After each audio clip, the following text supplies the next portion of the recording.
जय श्री हरि। श्रीमद् भगवत गीता महात्म्य की कहानियाँ। श्रीमद् भगवत गीता के 5वें अध्याय का महात्म्य।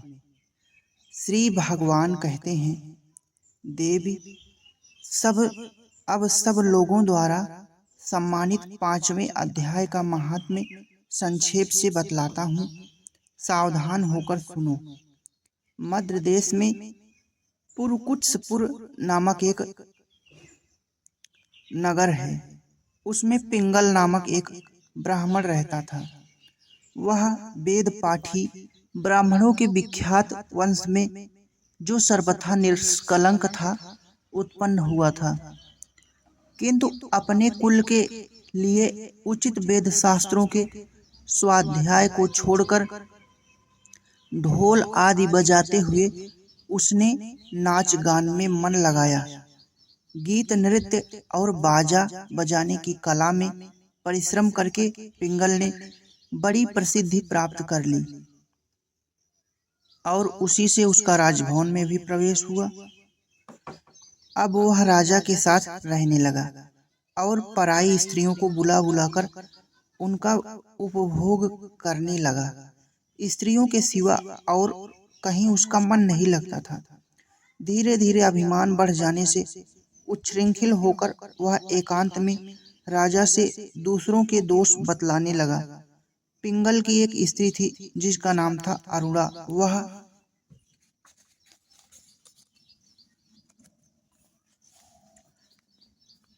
नीच कुल में उत्पन्न हुई थी और कामी पुरुषों के साथ विहार करने की इच्छा से सदा उन्हीं की खोज में घूमा करती थी।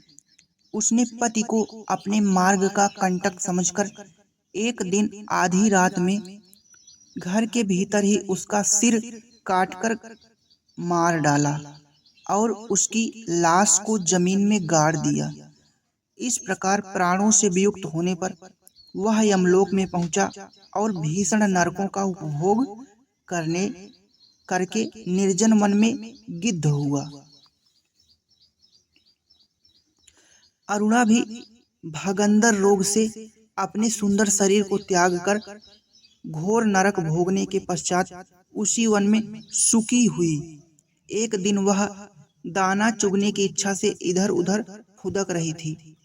इतने में ही उस गिद्ध ने पूर्व जन्म के वैर का स्मरण करके उसे अपने तीखे नखों से फाड़ डाला।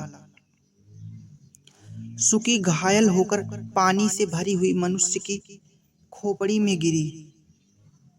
गिद्ध पुनः उसकी ओर झपटा। इतने में ही जाल फैलाने वाले बहेलियों ने उसे भी बाणों का निशाना बनाया।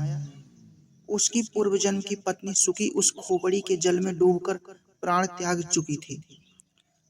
फिर वह क्रूर पक्षी भी उसमें गिरकर डूब गया। तब यमराज के दूत उन दोनों को यमराज के लोक में ले गए।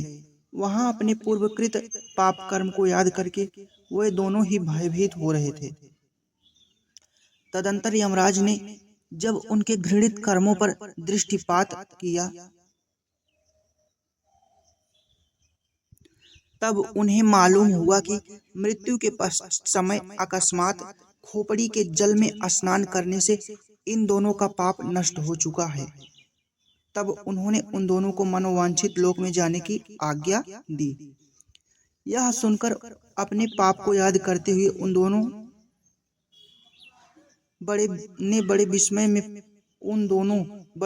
में पड़े और पास जाकर धर्मराज के चरणों में प्रणाम करके पूछने लगे, भगवान, हम दोनों पूर्व जन्म में अत्यंत घृणित पाप का संचय किया है, फिर हमें मनोवांछित लोकों में भेजने का क्या कारण है, बताइए।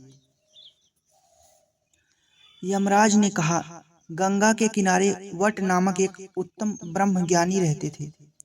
वे एकांत सेवी, ममता रहित, शांत, विरक्त और किसी से भी द्वेष न रखने वाले थे। प्रतिदिन गीता के 5वें अध्याय का जप करना उनका सदा का नियम था।